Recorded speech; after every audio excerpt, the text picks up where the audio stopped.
On behalf of NAB Delhi, I welcome all of you. My name is Prashant Verma.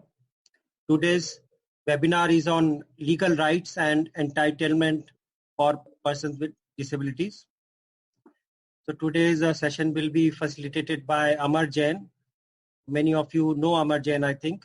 He's a young lawyer. He's working in corporate law. He's also an accessibility expert, and he has been handling a lot of disability-related issues. So I think it will be good to hear from him. So Amar, I think now I think you can probably take it forward. You can maybe introduce yourself further if required, and then take it further. Thank you, Prashant sir. Prashant sir, just before I begin, what is the language preference you would like us to keep? Would it be Hindi or English or a mix of both? We have a lot of people from south part of India. So, okay. So might as well let's keep it English. Yes, English, and people are free to ask questions in Hindi also, and you may also. Sure. Yeah. No problem, sir. Yeah. Perfect. Thank you, Prashant sir, for this opportunity. Thank you. I recall my association with NAB. It goes back to 2006 when I was a very young kid. And I have benefited a lot by the technological empowerment of NAB Delhi personally. Without further delay, I think Prashant sir has already introduced me. I'm a lawyer by profession. I'm working in capital markets in a law firm in Bombay. And I have continued to work in the area of disability rights ever since I was a law student. And I continue to do so because that's close to my heart. Typically, I have worked in the area of advocacy, accessibility, policy formulation, financial inclusion, and sensitization. So some of the circulars, for example, access to housing finance facilities, or healthcare insurance, health insurance, which still continues to be a very dominating area, a problematic area, so to speak, including telecom, accessible telecom, income tax, e-filing, some of those areas where I've also contributed for the community's benefit. I'm basically from Jodhpur, Rajasthan. So this is about me so far. And so what we are going to discuss, and I know, when people listen to the law and legal entitlements, people think it's going to be very dry and boring, and I'm not going to keep it that way. I'm going to keep it interactive. I'm going to first give you a flavor of basic sort of rights and entitlements. And I'm not going to touch upon every possible right. I'm just going to touch upon those rights and those entitlements which affect our day-to-day life. The idea of this session, honestly, is not to make you a lawyer per se, but the idea of this session is to make you aware of what sort of rights which you are. Okay, sure. Noted, Kalyani. Idea of this session is to make you aware of what are your rights and what are your entitlements, which law provides you. Apart from law, how you can go about availing basic facilities and services and other things wherein you face problem due to disability. We often face a lot of problems because of disability, sometimes because the way we sign, sometimes people raise our questions on how do we contract, so on and so forth. So we'll deal with a lot of practical aspects and not so much of legal aspects. Okay, am I audible? विकास आवाज आ रही है ना? हाँ आ रही है, बिल्कुल आ रही है. Okay, perfect. Thank you. So first of all, let's understand some of the basic concepts which basically flow from Rights of Persons with Disabilities Act and the rules made therein. All of us know India had a very good, fresh, new legislation in 2016 called Rights of Persons with Disabilities Act.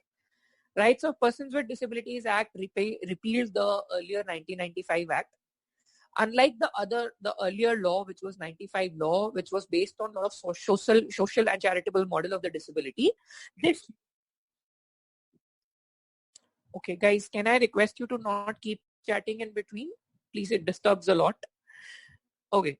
So unlike the earlier law, 1995 law, which was based on the social and charitable approach, the new law is very much rights-oriented law.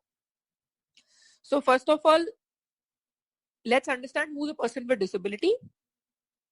Person with disability is any person who has any long-term impairment in terms of physical impairment, intellectual impairment, mental impairment, and sensory impairment. So physical impairment, जैसे हम सबका होता है, किसी का blindness होगा, किसी का locomotor disability होगा, somebody has, sort of any kind of physical difficulty, physical movement problem, which is an impairment. Intellectual impairment could be learning disability, could be reading disability, other types of disabilities, intellectual disorders, ADHD and other disorders, right? Mental impairment बहुत clear है, mental retardation या mental challenge, जो कि which could be a time bound sort of issue, or it could be on an ongoing basis. And then your sensory impairment. Sensory, our body has got 5 senses, so absence of any of the senses out of those 5 basically leads to impairment. Now, for it to classify as a disability, it has to be long term. What is long term is not defined, but typically it is understood anything which lasts for more than about 6 months is considered to be a long term impairment. Although it's not, I mean, from a medical perspective, it's not really the impairment criteria, but typically this is how we understand impairment. Amar, you can try to be a little louder or just bring the microphone a little closer. Although okay, sir. Is this better? This is much better. Okay, perfect. Okay, thanks. So now let's look at sort of couple of concepts and couple of rights which this law provides. The very first which I want to touch upon is the right of sort of non-discrimination on ground of disability. So section 3 of the RPWD Act under subsection 3 clearly provides that no person with disability shall be discriminated on the ground of disability. Now, discrimination in itself has got a definition under the law. So discrimination means any distinction, exclusion, restriction, which basically allows any sort of other person to discriminate on the basis of disability is recognized as a discrimination. There is another interesting concept underlying this discrimination definition, which is denial of reasonable accommodation. I'll come to what reasonable accommodation would typically mean in its classical sense, including how it has been interpreted in some of the case laws, right? So, पहली चीज जो law बोलता है वो ये बोलता है कि पर्सन्स विद डिसेबिलिटी के बेसिस पे भेदभाव नहीं करेंगे. एंड भेदभाव कैसे हो सकता है? या तो आप उनपे कोई रिस्ट्रिक्शन डाल देंगे, यानी कि आप ये काम नहीं कर सकते क्योंकि आप डिसेबल्ड हैं, या आप उनको किसी चीज में से एक्सक्लूड कर देंगे, आप उनको हटा देंगे, अलग कर देंगे कि एक्स फैसिलिटी, वाई फैसिलिटी, ये फैसिलिटी पर्सन्स विद डिसेबिलिटी के लिए ओपन नहीं है, या आप कोई एक विशेष अलग सा ट्रीटमेंट देंगे कि अगर आप पर्सन्स विद डिसेबिलिटी है तो आप ये यूज कर सकते हैं, ये आप नहीं यूज कर सकते, या आप इसी चीज के लिए एंटाइटल्ड हैं, इस चीज के लिए एंटाइटल्ड नहीं है. वो भेदभाव नए लॉ में अलाउड नहीं. ठीक है. इसके अलावा एक और one more important this law provides is the right to own movable, immobile property as well as access to financial credit. So person with disability, now and I'll come to why do we really need to put all of this into a law? Why do we need to say that just because you're a person with disability, you are entitled to all of this? I'll come to that. But for now, the law provides you this another right that you are entitled to movable, immobile property as access to financial credit. Right? The other thing this law provides is an equal opportunity policy, which is in the area of employment.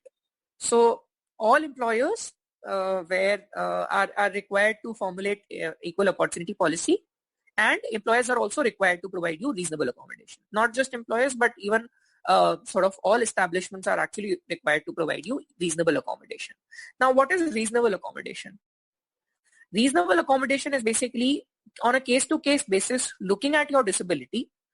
It could be provision of softwares, hardware devices, aids and appliances, assistive devices, right? It could be provision of, say, transport facilities for persons with reduced mobility. It could be provision of any other facility or any other sort of arrangement which allows you to perform at par with others, sort of with such facilities and services which which sort of takes care of the functional limitation which you have as a person with disability. So if I am blind, or if majority of us are people with blindness, the fact that we need screen reader to be able to use computer on our workplace is a part of reasonable accommodation. So the employer will have to procure the screen reader. Not only this, the law says that you will not be asked to compensate for the cost of the reasonable accommodation. As in, अगर आप person with disability हैं, और अगर अपने company में या अपने office में, both government and private, आपने स्क्रीन रीडर की डिमांड करी, तो एम्प्लॉयर की ड्यूटी है, रिस्पॉन्सिबिलिटी है कि वो आपको वो प्रोक्योर करके दे, एंड एम्प्लॉयर आपसे उस चीज का पैसा नहीं मांग सकता. So that is what the law says on the reasonable accommodation. This goes along with the equal opportunity policy, because equal opportunity policy has to detail out the facilities and measures which the employer is going to provide you. The law also talks of reservation in educational institutes up to 5%. The law also talks of reservation in government jobs for up to 4%. Right now, the reservation is only applicable at the entry level. There is a provision in the law which allows the central government to frame rules in relation to promotion, and there has been a judgment pursuant to which Department of Disability Affairs has written to the relevant department, which is Department of Personnel and Training, to frame rules in relation to promotion of people with disabilities, basically to say whether, on what basis promotions of people with disabilities will be assessed. Will it be reservation? Will it be something else? That is yet to be detailed out by the executive, which is the government machinery. Interestingly, the law also talks about making all services accessible. Now there is there's a draft issue, as I would call it, but thankfully that is to our advantage. The law defines two things: public buildings, and the law also defines public facilities and services. Very broad definition and very, very wide definition. Public buildings, as we can think of, buildings necessarily refer to your physical environment, real estate, any kind of property which is accessed by public. So could be government office, could be a private organization, could be any sort of mall, shopping complex, restaurant, hotel, whatever we can think of. That, as well as public facilities and services. Now, when you talk of facilities and services, it could be your banking, finance, insurance, transport, railway, roadways, airways, waterways, right? Everything which comes under the part of a service, which is accessed by the public. All of them have to be made accessible. Now, for public facilities and services, which is basically which may or may not be delivered through ICT, which is information, communication, and technology, have to be made accessible so now the law looks at it in this way. Central government is empowered to frame standards for making public facilities and services accessible, including public buildings, right? For public buildings, they have already notified called Guidelines for Harmonization and Space-Free, Barrier-Free Space Environment, which is the Ministry of Urban Development Guidelines 2016. So that you have to make it accessible in line with those guidelines. Then there is also National Building Code, right? National Building Code also has provisions on how do you make sort of physical premises accessible. For that, timeline is given as 2022 for the existing infrastructure. And for any new infrastructure, now they are supposed to obtain, before you obtain your occupation certificate, which is your OC, you're supposed to make sure that you're complying with the accessibility norms. So any new buildings which are coming up now have to be made accessible. Now, in terms of the public facilities and services, for ICT, government has already notified a standard for information communication technology. Now, here is interesting, an interesting thing to look at.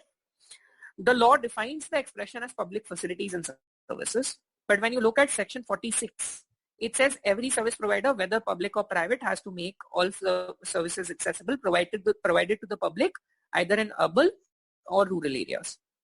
So it uses the term services, facilities and services. It doesn't say public facilities and services. As a result, as a lawyer, our scope gets broadened. We can say any kind of facility and service which you're providing as a service provider, you have to make it accessible whether or not it is used by public. That's untested position in the law as of now. Nobody has argued on this, but I'm pretty sure if you go to sort of consumer forum with this argument, you are going to sustain, because ultimately any kind of this law, a law of this nature, is a socially beneficial legislation, so should be given the widest beneficial interpretation such that it can benefit everybody, right? So this law empowers us to say that you have to make all public facilities and services accessible, but the law interestingly uses a definition called facilities and services. Now, services as a term is also defined under Consumer Protection Act. Consumer Protection Act 2019, which is the newest law recently passed, clearly defines services as very broad, which does not cover only sort of couple of services. One is that service of any personal nature. So let's say if I hire somebody to provide me mobility assistance, or if somebody is working as a driver for me, then it's a service of personal nature. Then free services. So if anybody is providing free services, that are not covered, but anything other than that for which you are paying as a consumer, or you are paying for any other consumer who will be availing as a beneficiary on your sort of payment basis, you have a solid argument to say that you have to make that service accessible. Now, so I was talking about ICT, Information Communication Technology. So ICT is again Information and Communication and Technology, again defined in the law. Any service which you provide through technological means, including web services, virtual services, telecom, information communication services, have to be made accessible. For that, the law says the standards which are notified is web standards as adopted under guidelines for Indian government websites. Now, interestingly, many players are taking an argument that because we are not government, we are not required to comply with guidelines for Indian government websites. But the correct reading of the law, if you read Rule 15, Sub-Rule 1, sort of Sub-Rule C, it clearly says it is web standards, not really the guideline. You don't need to comply as a player with guidelines for Indian government websites. What you need to comply is with the web standards as adopted under the guidelines for Indian government websites. Okay, that is your ICT. There are other requirements, but those are the critical ones. Now, so this basically gives you a basic background of what the law says. Now, I want to touch upon 2-3 more points which are legal in nature, and then we'll come to the practical aspects. First point, persons with disabilities are capable to contract. Many times what happens what happens really when we go to avail a loan or a financial facility, or when you want to buy a immobile property, let's say you want to buy a home, or you want to buy a shop or an office, right? People often fear in entering into any kind of transaction with us because thinking that these people are persons with disability. They will require some kind of joint arrangement, either as a guardian, somebody will need to sign for them, or somebody else will need to sign on their behalf because of their disability. That's a wrong notion. Under the Indian Contract Act 1872, Section 10 and 11, which basically lays down what are the sort of grounds which leads to a valid sort of contract, of course, assuming that the offer is accepted and everything is, the contract is concluded in that sense. So in that sense, persons with disabilities are very much capable of contracting. Only people who are not capable of contracting are the people who face mental challenges, mental retardation. That too, in such intervals when they are facing that mental retardation. Other than that, all persons with disabilities, excluding minors, of course, are capable of contracting. So whenever you are talking to any business, any service provider, anybody, that's your first point, that being a person with disability, I am capable of contracting, right? The second point is, on the ground of my disability, you cannot discriminate. Now, I'll come to that, how discrimination happens and how do we practically deal with. Nobody will come forward and say that we discriminate on the ground of disability. There will be multiple other grounds, and I'll come to that, and we'll deal with that, right? So that's the first thing. Second thing, a very critical question which many of us ask, are thumb impression valid signatures? Or is thumb impression legally recognized? The answer can be found in a very beautifully written old law, which is called General Clauses Act. There is a law called General Clauses Act. At the central level, it was enacted in the British era in 1897. And then at various states adopted it in their respective states in subsequent years. In the General Clauses Act, there's a term called sign. It's defined in section 3. If I remember it correctly, it's subsection 56, but it's definitely there in section 3 of the General Clauses Act. The term sign is defined to include any mark, by any means, including through any of your body part. So any kind of mark, which could be your thumb mark, which could be your toe mark, which could be any kind of body impression, that is very much a valid sign. Nobody can tell you that thumb impression is not a legally recognized valid sign. It's a valid sign. Number one. Second thing, thumb impression does not, or any kind of body impression does not make you illiterate. Just because you are using thumb impression or any sort of body impression to sign does not make you illiterate. Now the question comes then, why, if I put my thumb impression, why people want me to do notary, why people want me to get it signed using, why people want me to get 2 witnesses to sign below me that I have signed using thumb impression. Look, one part is what the law says. Law says thumb impression is a valid signature. But the second part is compliance. And it's an anecdote. I always say that the better half of legal profession is compliance, because both go hand in hand. So when you're verifying, now imagine me sitting as a banker. I have got your application, which is you have put in your thumb impression as a signature.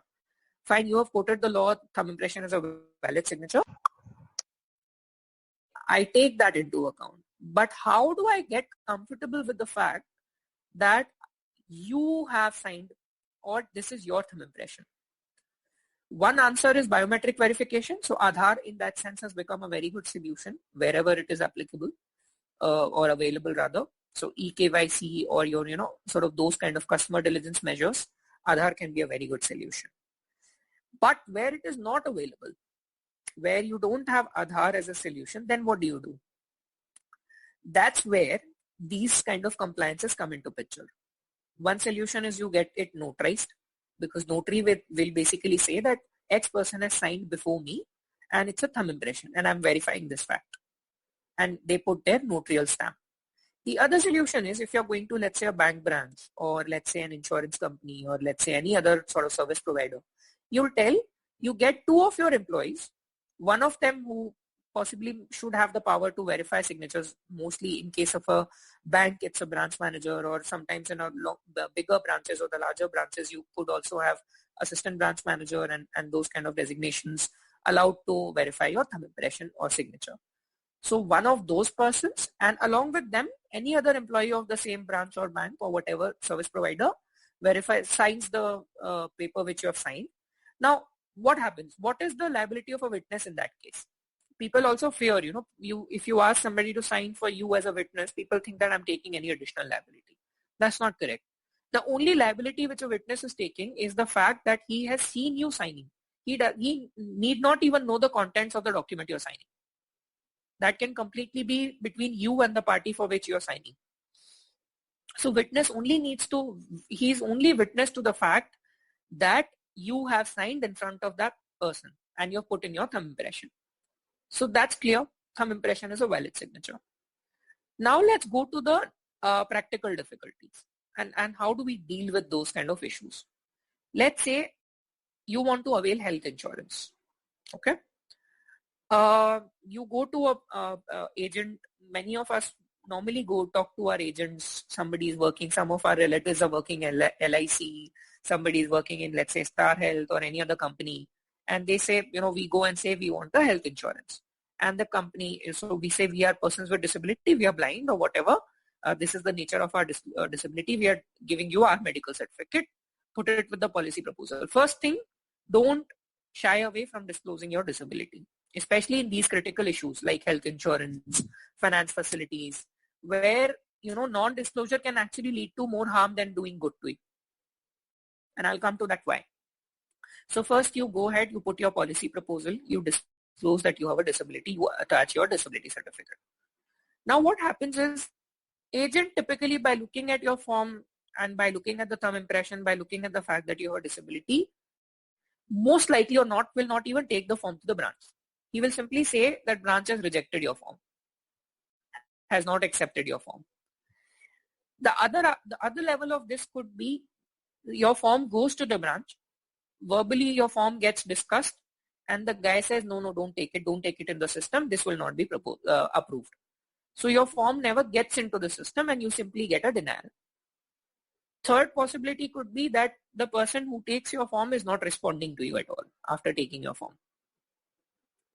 Right? Because what happens, we sometimes call the person, we don't disclose that we are a person with disability. They come and take your form, but when they go back, they stop responding to you. Now, how do you deal with these kind of situations? Two, three sort of practical tips to deal with such situations. Now that we all know what the law says, first approach is first figure out who's the regulator governing that particular industry. More often than not, each industry is governed by at least one regulator. At least if I can definitely tell this about Indian law, right? So if you have insurance is governed by Insurance Regulatory Development Authority of India. If you have a bank is governed by Reserve Bank of India. Similarly, non-banking finance company or a housing finance company, they are governed by Reserve Bank of India. You want to open a demat or a trading account, you want to avail a mutual fund, that is governed by Securities and Exchange Board of India. You want to open a restaurant or you want to apply for a license in relation to any food services, you go to Food Corporation of India. Or rather not the Food Corporation, my bad, it's FSSAI. Food Standards Authority of India, whatever, that FSAI. So you go to them. This is how you figure out the relevant authority. So first approach, we go and check if they have issued any circular to this effect. We have a couple of means to search that. We have one way to look at it is that we Google and figure out whether there is any circular issued by any of these authorities. The other way we look at is that you go to the website of the respective regulator. Majority of the regulators nowadays have started consolidating all their circulars or rules or guidelines or regulations in one place by way of, sometimes they are called master circulars, sometimes they are called other types of circulars, annual circulars, consolidated instructions. So those kind of things. So whenever you find that kind of compendium, always look for it. That compendium will definitely help you figure out what the policies is, if there is any policy on this, on disability or on thumb impression or on sort of these kind of issues. If you find it, that is the best case. Simply go show the policy to the person or email the policy to the person and get done with it. Otherwise, if you know the policy well in advance, attach it with your application. I promise you nobody will try to reject your case so easily, because the person will know that you know your stuff very well. You know your situation and policy very well. That is the first step.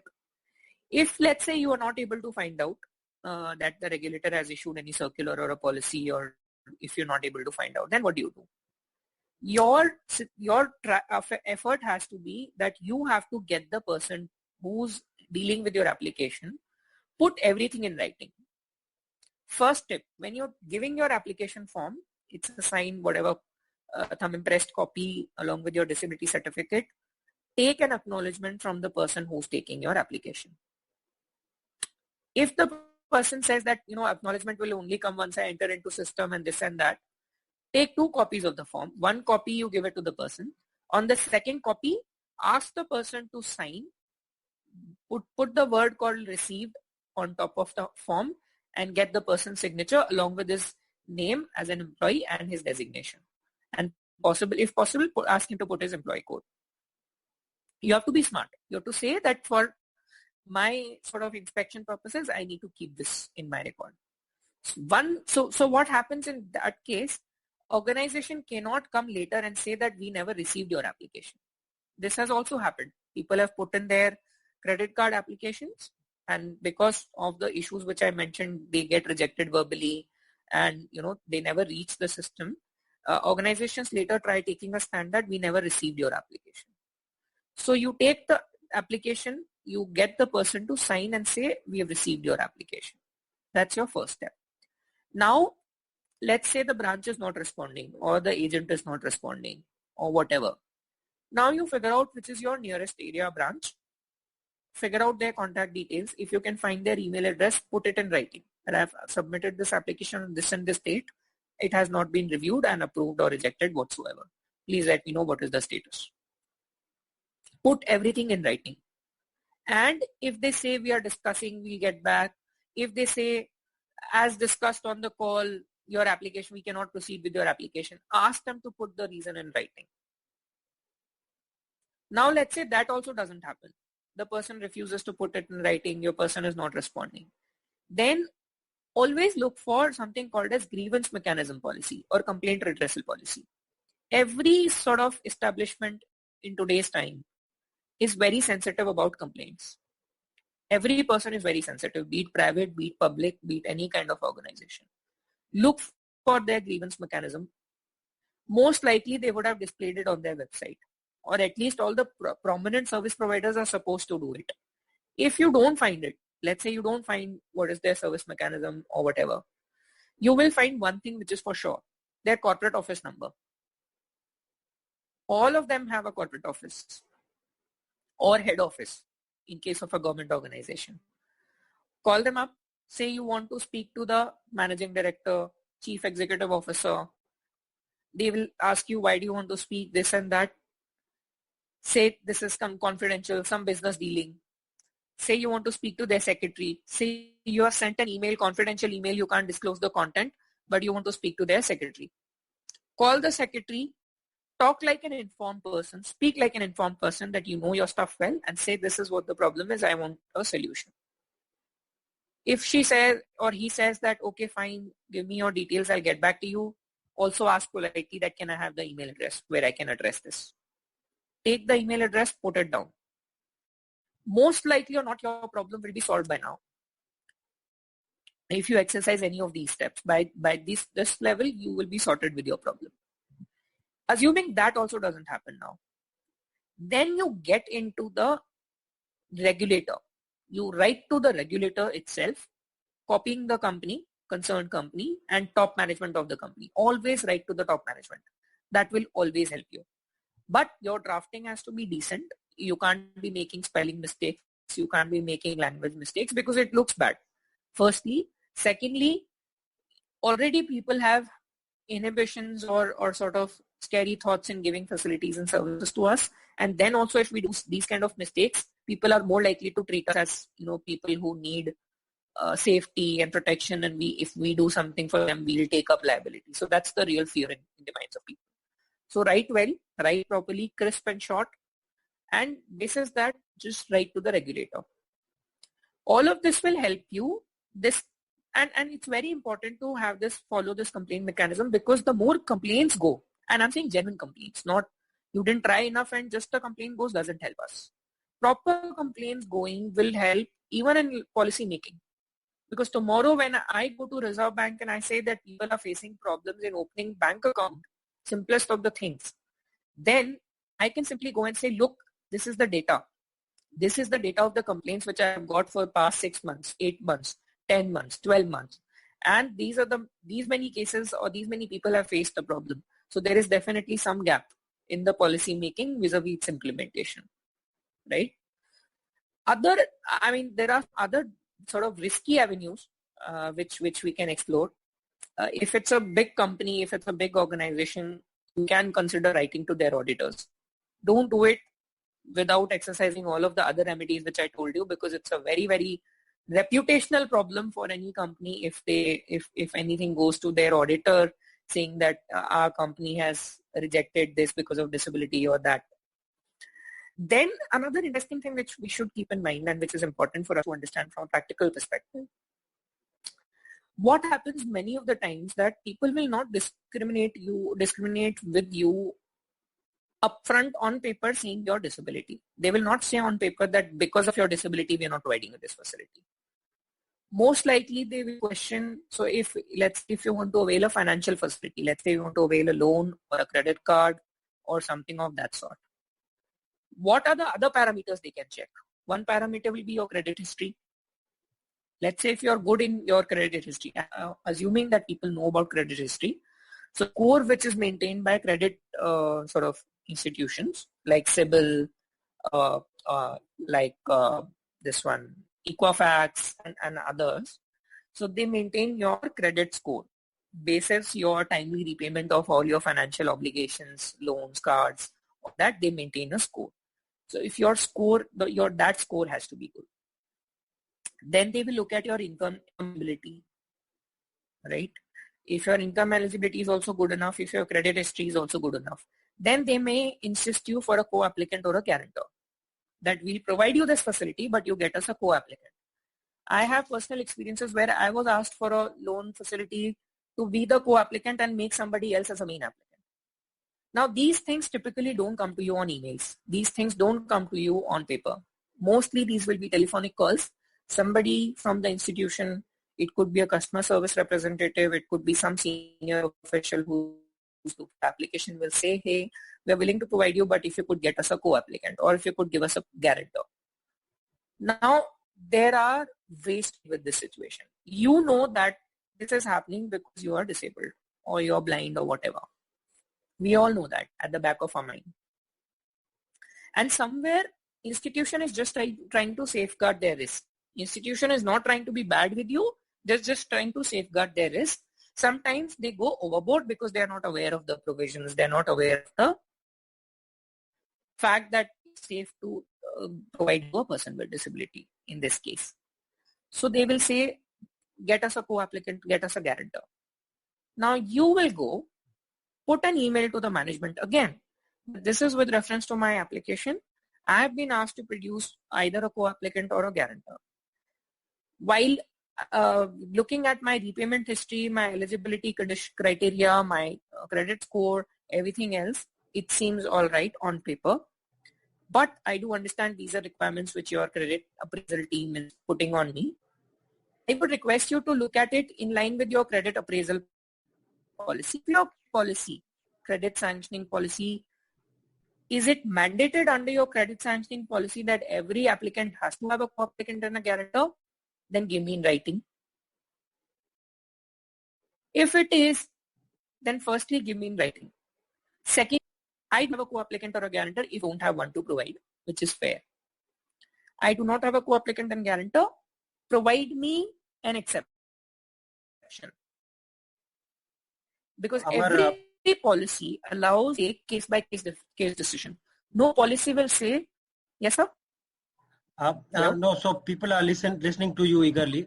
It's just to update you, like it's kind of 40 minutes past the start time. So, all right, just to notify. Yes, sir. Yes. Go ahead. Sure. You're eager to ask questions, but you finish your point. Sure, sir. Sure. So now that we have gotten understanding of what's happening, we have told them that you give me in writing and you create exception in line with your credit appraisal policy. So basis that you get your thing in writing, management will not put this in writing that because of your disability we are insisting on these requirements. Most likely you will solve your battle there. That's how we deal with sort of day-to-day. Now, I'm just giving you this example. So for another example, very shortly in a quick manner, in case of an insurance, health insurance, which is another debatable topic, underwriting is the main critical aspect. Because what is underwriting? Underwriting is the risk. So look at it from an insurance company perspective.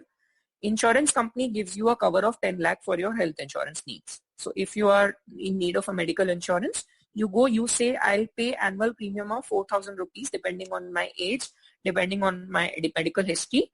This is the premium which insurance company has set for me, that 4,000 rupees per year. In that return, I'm paying you 10 lakhs rupees cover in every year. If anything happens, you can claim up to 10 lakhs. Look at it from an insurance company perspective. The only profit for an insurance company is that 4,000 rupees which you're paying, assuming that you don't claim that 10 lakh rupees in that particular year. So that 4,000 rupees is a profit for the insurance company. Now, when the insurance company is taking your proposal, it will obviously have to assess itself that whether you have any bad medical history, any bad habits, alcohol, any other habits which disentitles you for insurance or which maximizes your risk of getting insurance. That is called process of underwriting.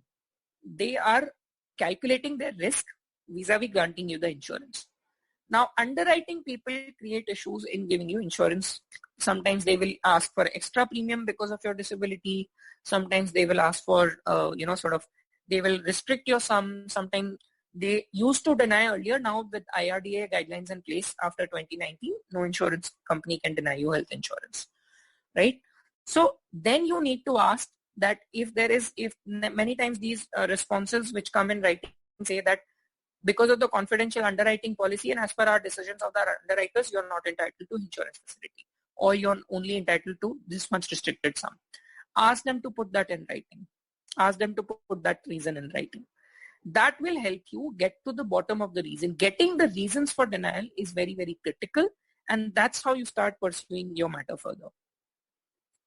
So now what I wanted to why I sort of gave you these two lengthy examples after the brief background of the law is to tell you that many times we are in a situation and many of us who are on the call today have been in such situations where there was no law or there was no policy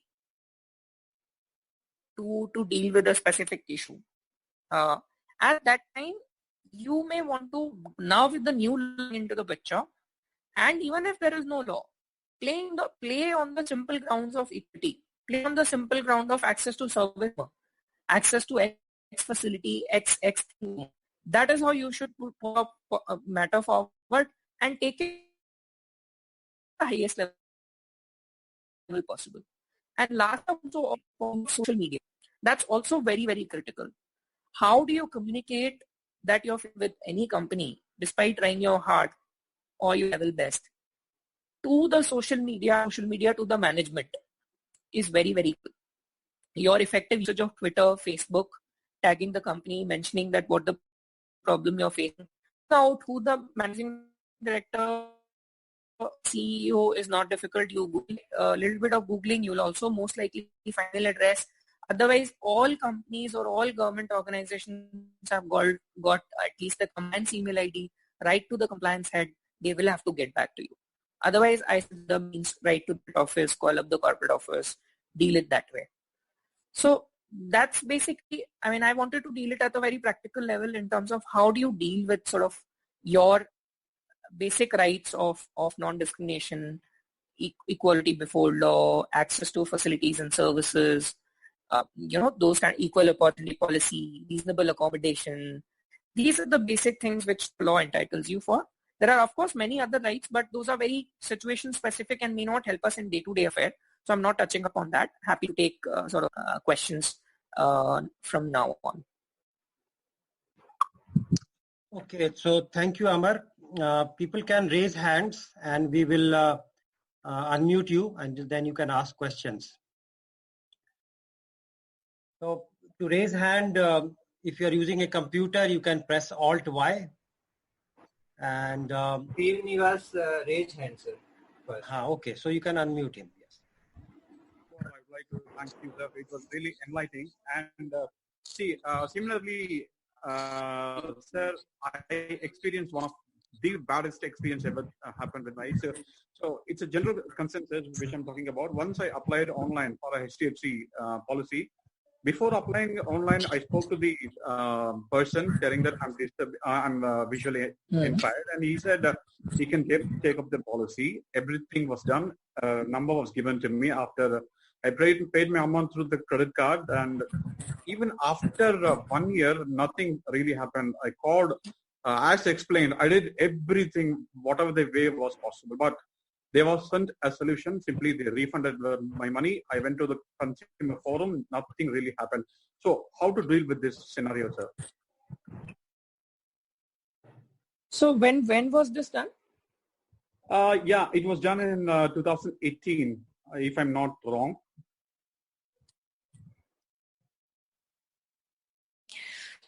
So, that time has really passed, almost close more than 2 years now. So I think best will be to apply fresh, and now there are guidelines in place.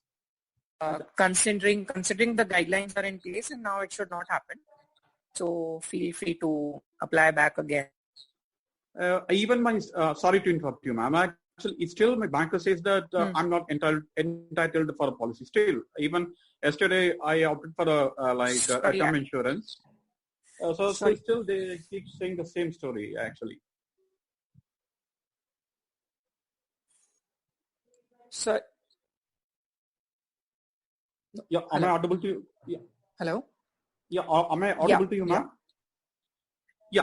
Yes. What I'm telling you, see, even day before yesterday, I contacted my bank and asked for a policy. They still say that I'm not eligible for that, ma'am.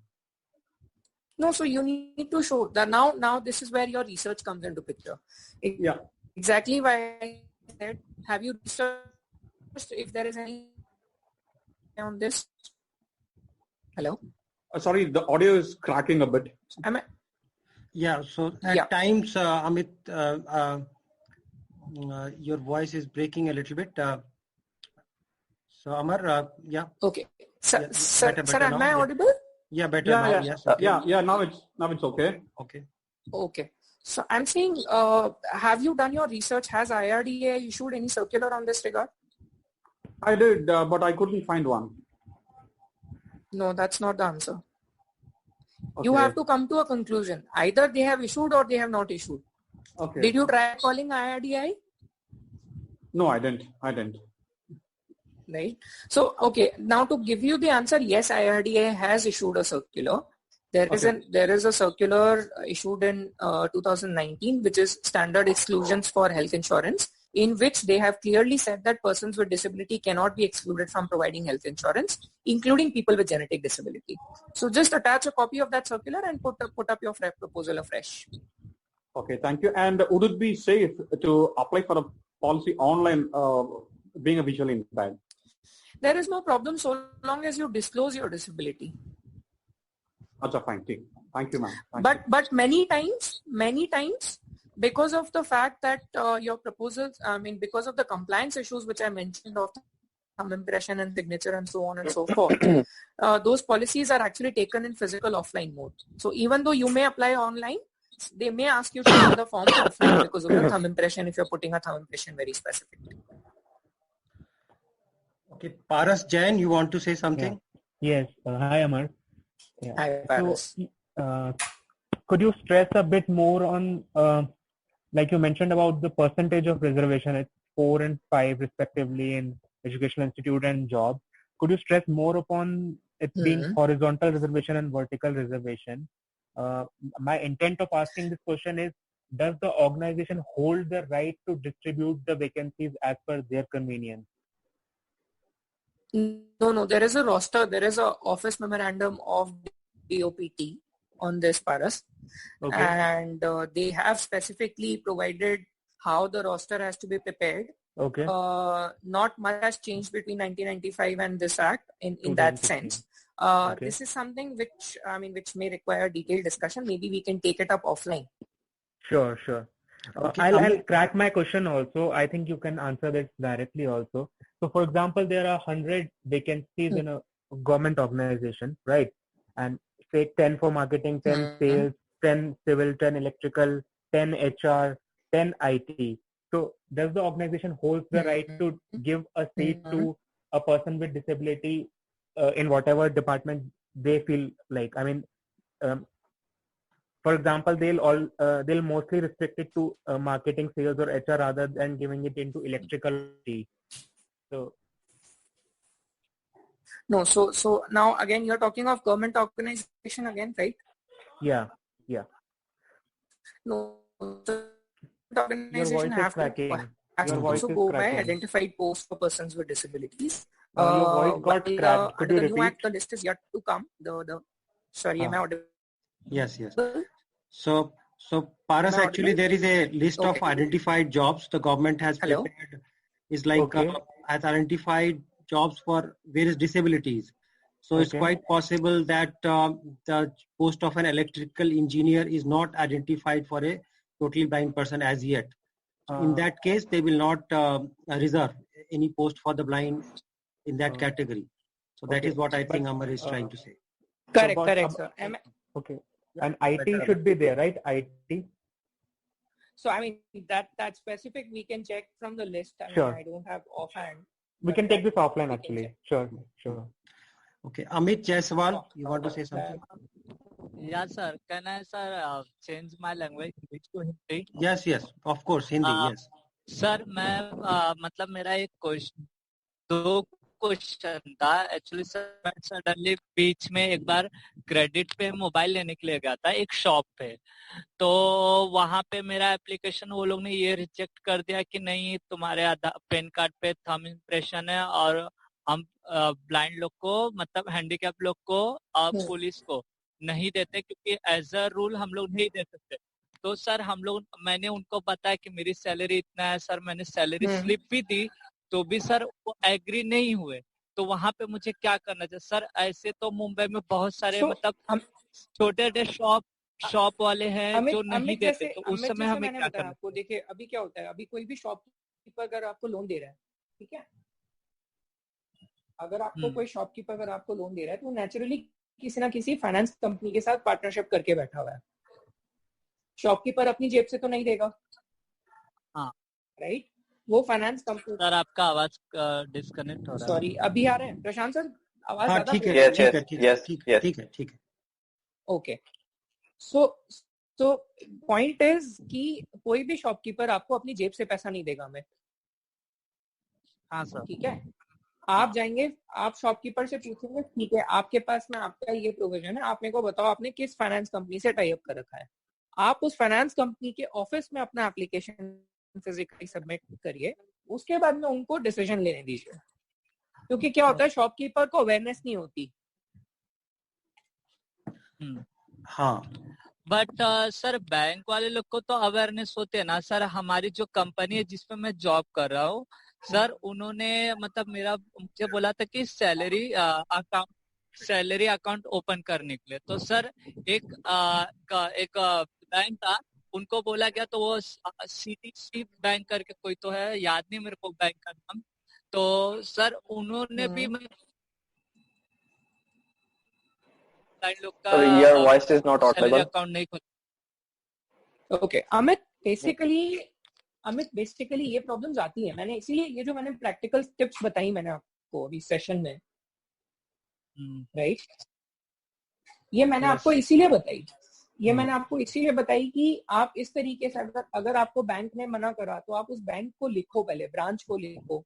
Branch ने अगर मना करा तो उनका जो managing director या जो भी CEO है उनको कांटेक्ट करो, या जो, और वो भी नहीं होता तो रिजर्व बैंक ऑफ इंडिया का बैंकिंग ऑम्बड्समैन है उनको कांटेक्ट करो.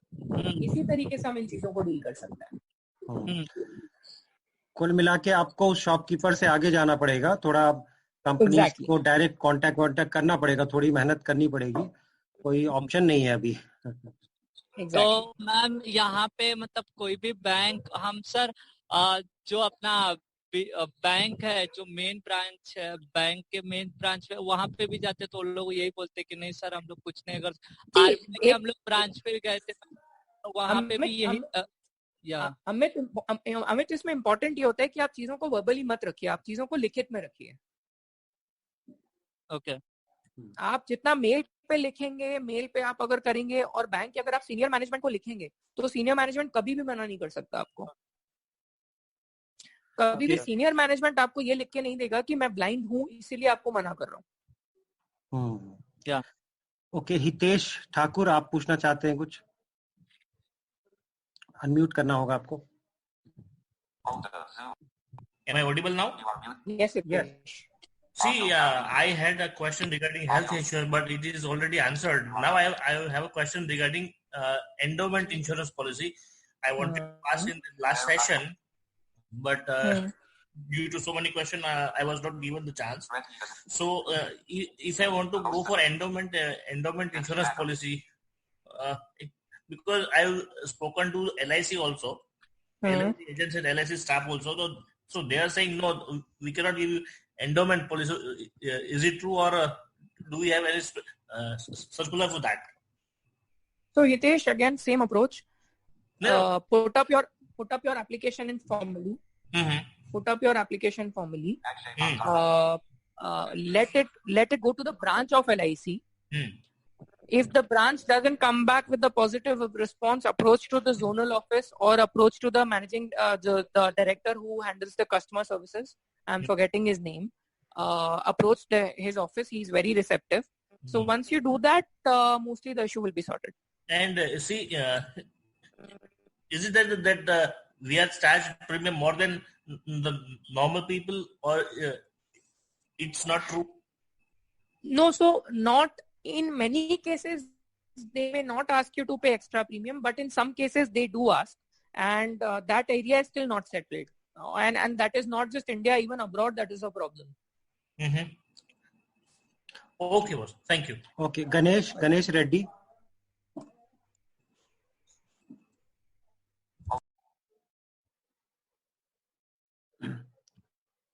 Yes, Ganesh, are you ready?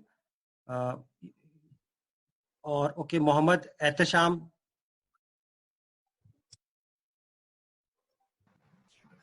Yeah, hello.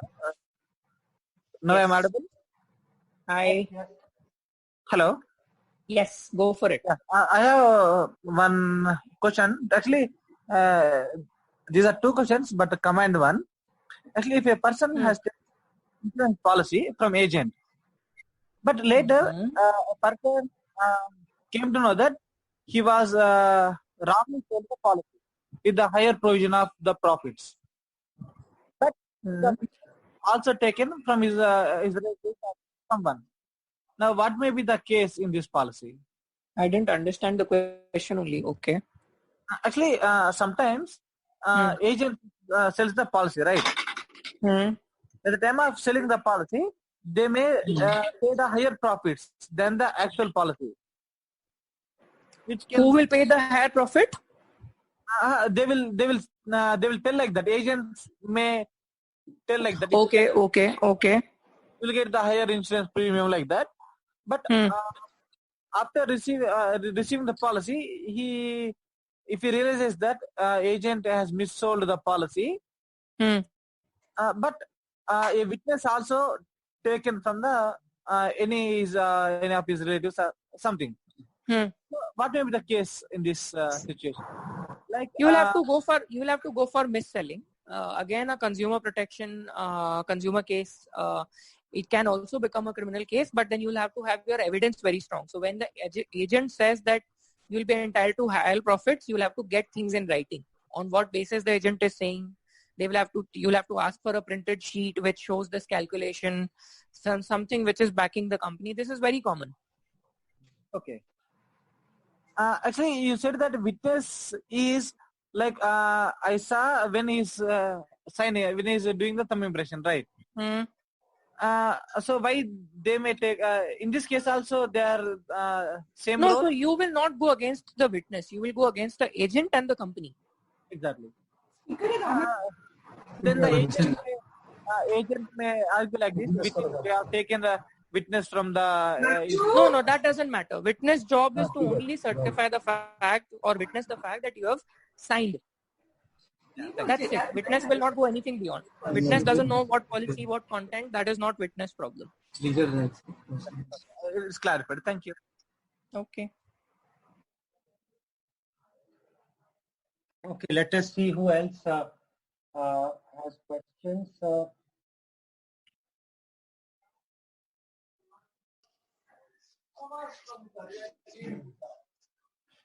Okay, there's somebody with like there are many people logged in with phones, so they get somebody with Galaxy phone.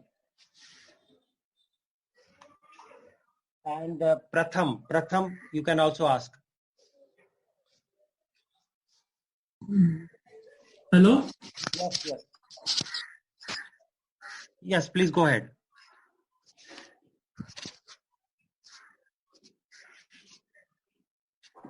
Yes, Pratham, we can hear you. Okay.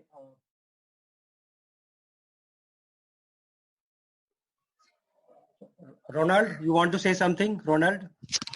Yeah, hi, Amar. Good evening. Hello, am I audible? Yes. Yeah. Ronald, yes, please, just a second. Amar, you might be muted. Just check, huh? Ronald, you go ahead. All right. Amar, my question to you is, like you said, if I'm applying for any loan or any health insurance or anything, any policy, so the bank or the agent might ask me to come up with another applicant who will be the main applicant. And if I don't have any applicant, so will the bank This is for provide? insurance policy, Ronald, you're saying? Yeah, for any insurance policy or with, for example, if I am applying for a loan as well, right, for a house loan or a personal loan. So if the bank says that you come up with some another applicant who will be acting as a main applicant. Yeah, so Ronald, for loans, this is a common problem. As I said, as I gave the example. Mm-hmm. So if you are otherwise satisfying in sort of all the eligibility criteria, like Mm-hmm. your CIBIL score is good, your income eligibility and all of that is matching, Mm-hmm. then you don't have to you don't have to worry. You will just, the battle will be little longer. You'll have to complain it for it first. You'll have to raise it with the complaints department of a particular bank, Okay. and then it will be taken care. Right. Sorry. Yes. Hello. Yeah. The last question is like the last time I had gone to the bank with my wife and I had to get an account opened for her. I had all the relevant documents, IRDIN, all the RBI statements and everything. Yet the bank, it was an SBI bank who told me that we cannot open the account in our branch. We have a separate branch for this. So you need to go there and you need to apply it from there. And suppose if you open a zero balance account, then you simply apply it right to the chairman on email, saying that I want to open an account and your branch is refusing. And I told them to give me this in writing. They refused straight away to give it in writing. So always the best position in this case is put up your application first, because generally if you ask anybody to write it on paper, they won't. Right? It exposes them to greater risk and responsibility. So always put up your application first, then take it forward. All right, fine. Thanks, Amar. Okay, Narendra Sathe, you have raised hand. Yes, hi Amar. I had one question. You talked about rights under the RPWD. You talked about various rights under the RPWD Act, right? In the beginning. So, in case there is violation of rights, how to approach? Look, there are, so depending on the kind of violation of the right, there are remedies. As you are also from some sort of law background, Narendra, you will know. So if it is a criminal right violation, if it's a criminal violation of the act, then you go to the executive magistrate. If it's a civil violation, then you will either go to the chief commissioner or the state commissioner, or you will go to the civil court. So depending on what sort of right is getting violated, you'll have to choose that. But do you suggest that there is a point approaching the state commission, or it's better approaching the courts? What is your opinion? Look, I mean, it depends on the kind of case and the strategy you want to follow. I don't want to give a sort of one way or the other way answer, because many times you may get speedy remedy from the state commissioner than going to a civil court, but sometimes it may so happen that going to a civil court may be the better remedy. Achha, and only one more question, because state commission only has the powers of giving recommendations. So correct. So I was thinking that instead of going to the state commission, it's always better to approach the court so that we can have a good remedy. What is your opinion? So while you're right, this is one of the lacuna of the law, that the state commission or the chief commissioner has only got a recommendatory power. But most often that not, their recommendations are actually implemented. They I mean, for all purposes, they are treated like an order of the court. So typically that is not a problem. But yes, if you do think that the player you're dealing with is sort of not likely to comply with that recommendation, but it's always helpful to get an order from state commissioner or chief commissioner, because the court then says that you have already exhausted the remedy which you have in the statute, right? Otherwise the court will ask you, why haven't you availed of the remedy which you already have in the statute? Okay, yeah, thank you. Okay, Vikas Gupta, you want to say something? Yes, sir. Good evening, sir. Sir, actually, my father bought a shop when I was very young, but after his death, the shop is in the name of my father, but actually the owner is given to my uncle. But I want to transfer the shop in my name. Can I transfer? Vikas, I think, Prashant sir, do we want to take these kind of personal questions over here? No, I think this is slightly beyond scope. Vikas, you can talk to him separately by email or something. Okay? Vikas, what we can do, we can connect personally, because this is quite a personal question and may require a lengthy discussion. Okay. And sir, another question is that if I want to take a health insurance, so how can I take, because companies are denying me to take the health insurance. What? How can you take the health insurance? Because they are saying that we cannot provide I think I already spoke about this. I already spoke about this at length, and yes, I want you to apply. I want you to reach out to the company, reach out to the management, tell them what the policy is on this, and that's how you apply. Go for it. Okay, and sir, last question is that, is there any provisions of buying and selling property to visually impaired in RERA Act? No, so I think the Rights of Persons with Disabilities Act itself gives you the right to own and inherit mobile and immobile property. There is no separate provision in RERA per se, but as I said, you are very much capable of contracting and you are very much capable of owning an immobile property, and that is very much covered within the Rights of Persons with Disabilities Act. So, sir, if the person does not provide me or does not allow me to buy the property, so whom should I approach? You're dealing with a builder or a buyer? Seller. Sir, actually, I was dealing with the seller, because seller sell the property. Okay. A civil court remedy will be a good option. Sorry, sir? Civil court remedy. Civil court. The court. Okay. So Dinesh Thole, please ask your question. Yes. Hello, Amar. Am I audible? Hi. Yes. Yeah. My question is regarding web accessibility. As you mentioned in the PWD Act, we have provisions of web accessibility. Now, assuming that I am a regular user, I'm not a accessibility specialist or anything. Sure. So when we know if a particular company's web platform or apps which are not accessible, what is how is the way to approach the company for making it accessible? I mean, just saying it is not accessible means they will also not have that awareness. So that's a good question, and the way to deal with such situations is you are dealing with two sides of it over here. You're dealing with the business at the one hand and you're dealing with the developers on the other hand, right? Yes. So when you go and you approach to a business, you write to X platform saying you're not accessible. Then you explain what you mean by accessibility, very basics. Yes. That, for example, you're a person with blindness and use a screen reading software. Right. And with the help of that software, that reads out to you, and that's how you operate the platform.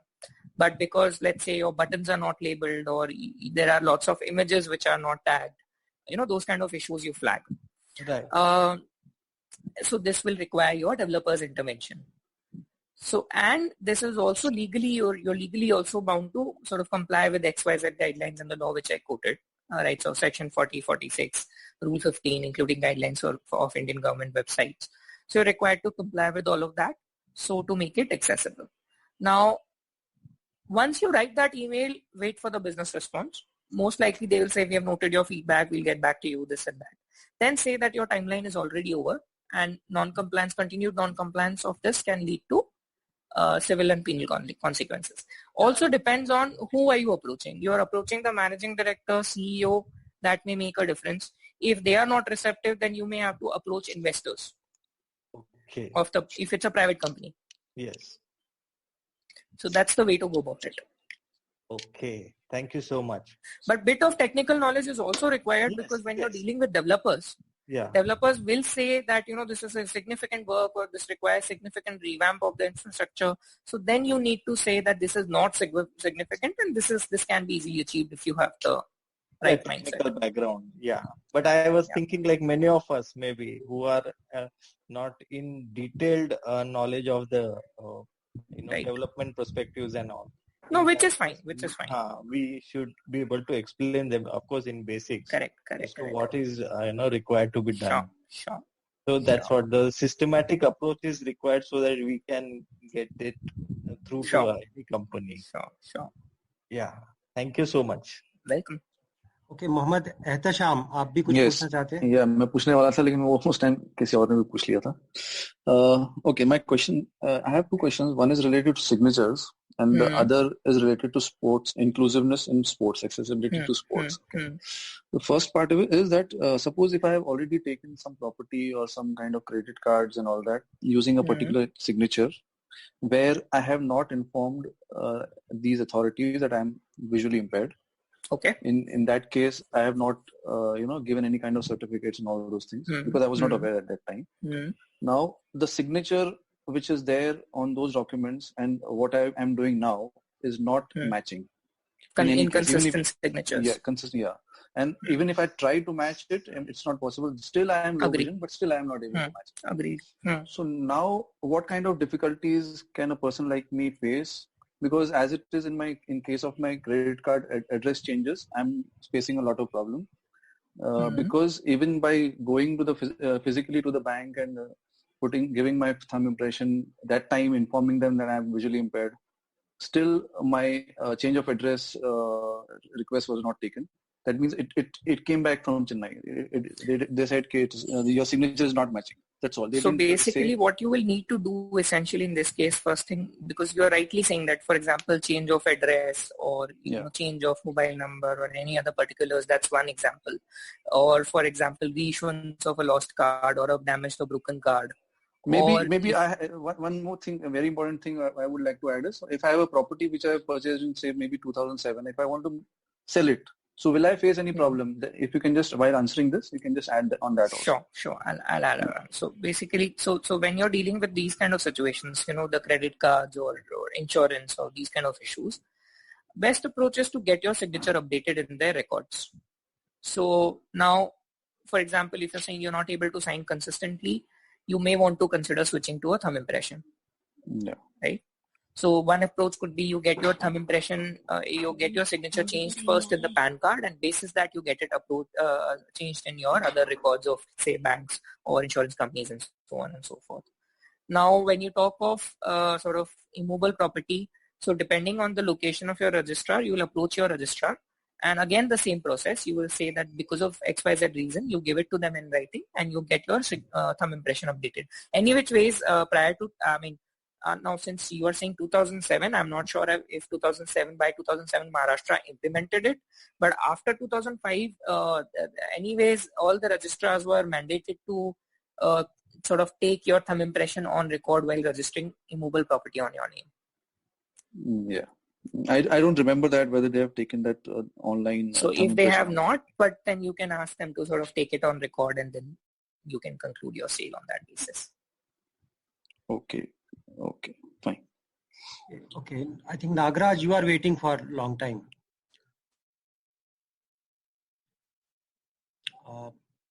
Amit Dubey, you can also unmute and ask.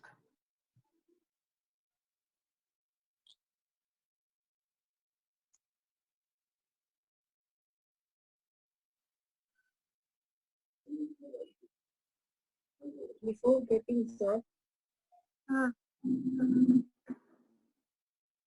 somebody unmuted, I think.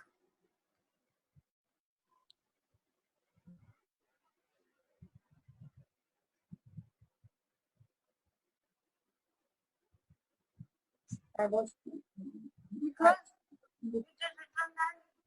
before getting job, I was getting paid. नहीं, मैं question type नहीं कर रही, मैं अपनी query को type कर रही हूँ कि हम अनम्यूट नहीं कर सकते।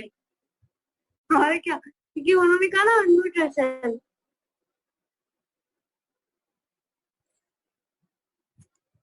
Prashant sir? Hello, Prashant sir? Yes. So, Tarun, you want to ask something? Tarun? Yes, sir. Yes, Hi, please. Amar. Go ahead. Myself, Hi, Tarun. Yeah, Hi. last year I applied for a LIC policy, but I didn't inform them as I am a visual impaired. I'm a partial. You did not? Yeah, I'm a partial impaired. So what is the percentage of impairment? So it's to 75%. Okay. Yeah, I didn't inform them, but at the time of maturity, will I face any problems? Not honestly at the time of maturity, because maturity nowadays, of course, they take your NEFT and bank account details and all that. So maturity wise, I don't think you should face an issue. Okay. Only issue which you may face and which could be a bigger problem is when you get a claim, when you want to claim something from that policy. Okay. At that point in time, it might be a big problematic thing, because insurer might want to repudiate the contract saying that you haven't disclosed your disability to me. Okay. It's better to inform them. Yes. Okay. Thank you. Welcome.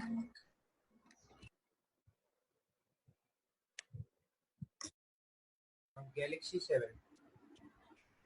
Raise hand.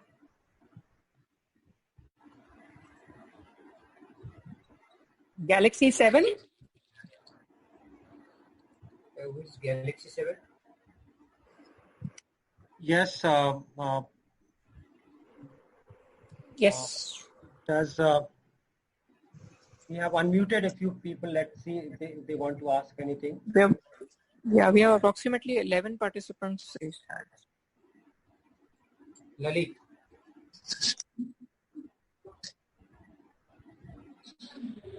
Hello. Hi, Amar. Yes. Yes. I am audible. Hi. Yes. I am audible. Yes, you are. I am just asking for taxation. If I am a student, I have depended on my brothers and other things. If they get any facility in the taxation. Taxation. So for persons with severe disability, there's an exemption of up to 1.25 lakhs. And for persons with just a disability, it's I'm not sure, it's either 1 lakh or 75,000. Forgetting the limit. I think it's 1 lakh. Okay. 80U is the section you should be looking at. Okay. Under 81. 80U. 80U. Okay. Thank you, sir. Welcome.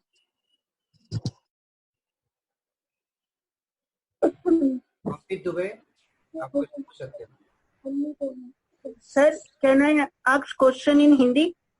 Yes.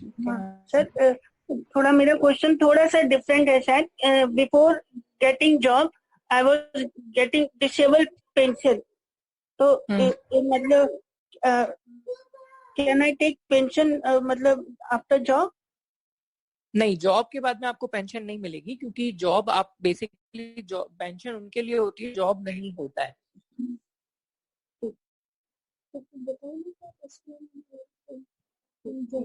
Okay sir. Thank you.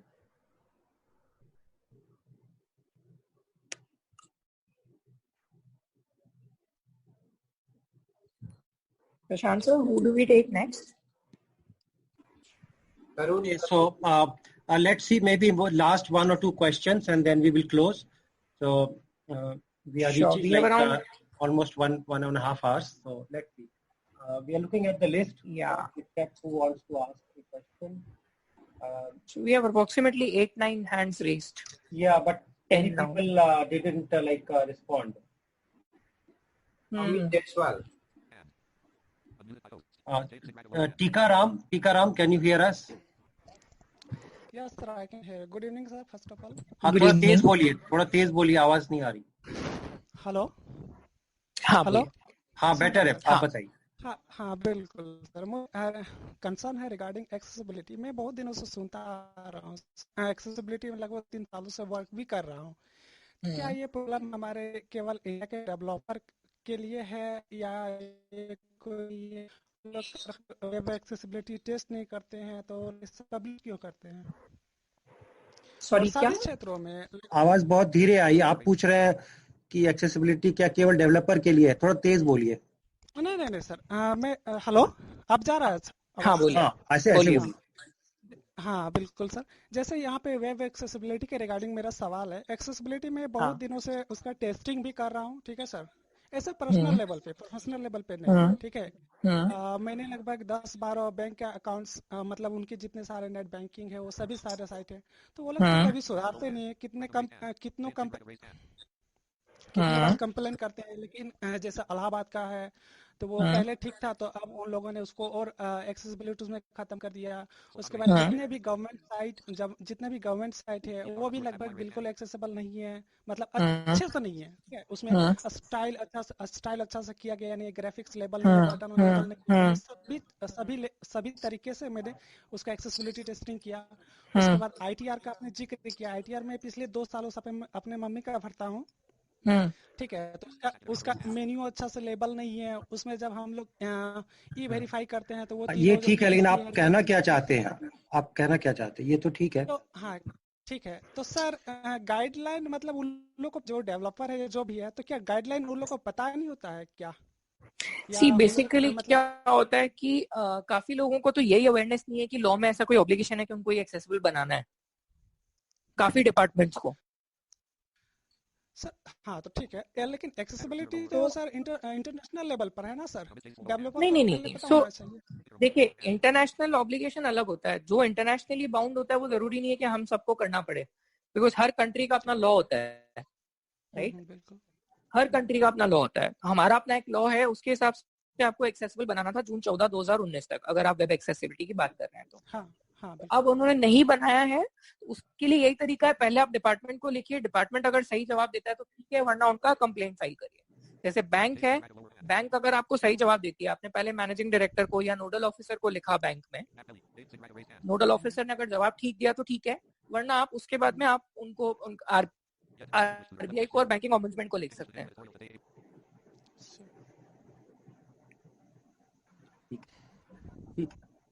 Krishna Majumdar, आप भी पूछना चाहते हैं? हाँ, मेरा question ये है, first Jan, thank you very much for your detail elaborate explanation. The private sector organization do not want to use JAWS or NVDA screen reading software because feel that this may jeopardize or IT system का जो security है, so that concern they don't want to allow. So then for blind it becomes extremely difficult to get a job in private sector. So here is a question, Krishna ji, this is a small organization or a bigger organization? Bigger organization. No, then I think we just need to educate them and sensitize them. Because see, why I asked you that question, because if it was a small organization, then I wouldn't have suggested you any legal remedy, because then you have to work there, right? Yeah. Practically speaking, you have to work there. So even if you take a legal complaint, you go to the commissioner, it might not be to your benefit, because then if you're working, the atmosphere may get hostile for you. Right. If it's a bigger organization, then it is just an issue of sensitization and lack of awareness. No. We can definitely reach out to their legal, sort of HR department and legal department and sensitize them. No, who would? I would have to take the lead. Yes. App or something, they can help us. You can definitely reach out to, I am also happy to help you in that process, no problem.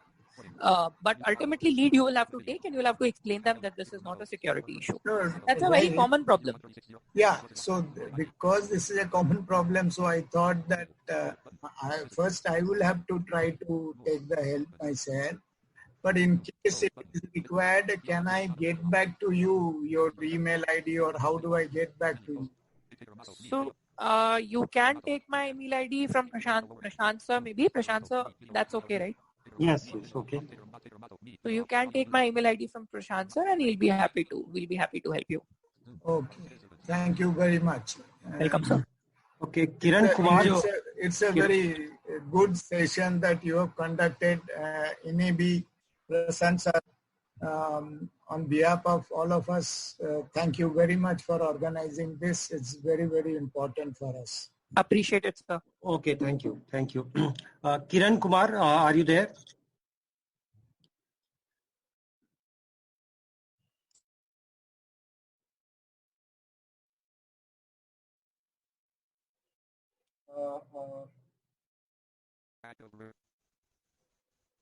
Doctor Aruni आप कुछ कहना चाहते हैं? Doctor Aruni, आपको unmute करना होगा शायद अपने आप को. Okay. Am I audible? Yes, sir. Yes. Yeah, okay. Amar, actually, see, most of us, I think, have this problem that signatures will never be consistent. Consistent, correct. Right. So what is the best option? You have to make so many transactions. You have to, maybe you have to buy a property, bank account, PPF, this and that. So what is the best option?